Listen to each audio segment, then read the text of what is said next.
नन्हा दीप और क्रिसमस का चमत्कार।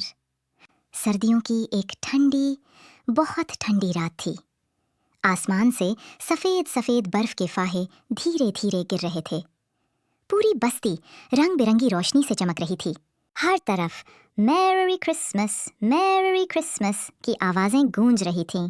लेकिन इसी चमकते शहर के एक कोने में एक छोटा सा सादा सा घर था। दीप का घर उस घर की खिड़की के पास बैठा था। दीप 8 साल का मासूम सा लड़का, पुराना स्वेटर, ठंड से कांपते हाथ और आंखों में एक अनकही उदासी। दीप बाहर देख रहा था। बच्चे नए कपड़ों में, हाथों में खिलौने, हंसी से गूंजती गलियां। दीप ने धीरे से कहा, काश हमारे घर में भी क्रिसमस ट्री होता। अंदर कमरे में उसकी माँ लेटी थी, कमजोर, बीमार, लेकिन बेटे को देखते ही मुस्कुरा दी। माँ बोली, दीप बताओ बेटा, क्रिसमस पर क्या चाहिए? दीप ने नजरें झुका लीं, फिर मुस्कुराकर बोला, माँ मुझे कुछ नहीं चाहिए, बस आप ठीक हो जाओ। माँ की आंखें भर आईं।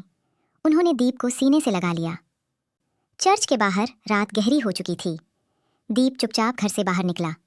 चर्च के बाहर एक छोटा सा दिया जलाया, हाथ जोड़कर बोला, हे भगवान, मेरी माँ को ठीक कर दो, यही मेरा क्रिसमस गिफ्ट है। अचानक ठंडी हवा के बीच कदमों की आहट सुनाई दी। दीप ने पलटकर देखा। सफेद दाढ़ी, लाल कोट, आंखों में अजीब सी चमक। बाबा मुस्कुराकर बोले, बेटा तुमने अपने लिए कुछ नहीं मांगा? दीप बोला, नहीं बाबा, माँ खुश रहें, बस यही चाहिए। बाबा ने दीप के सिर पर हाथ रखा। याद रखना, जिसका दिल सच्चा होता है उसका क्रिसमस सबसे सुंदर होता है। और पलक झपकते ही वो बाबा गायब हो गए। क्रिसमस की सुबह सुबह की पहली किरण के साथ दीप की नींद खुली। दरवाजे के बाहर कुछ रखा था, एक छोटा सा क्रिसमस ट्री, कुछ दवाइयाँ और एक लिफाफा। दीप ने कांपते हाथों से चिट्ठी खोली। चिट्ठी, सच्चा प्यार ही सबसे बड़ा उपहार है, क्रिसमस की शुभकामनाएं। कुछ ही दिनों में माँ की तबीयत सुधरने लगी।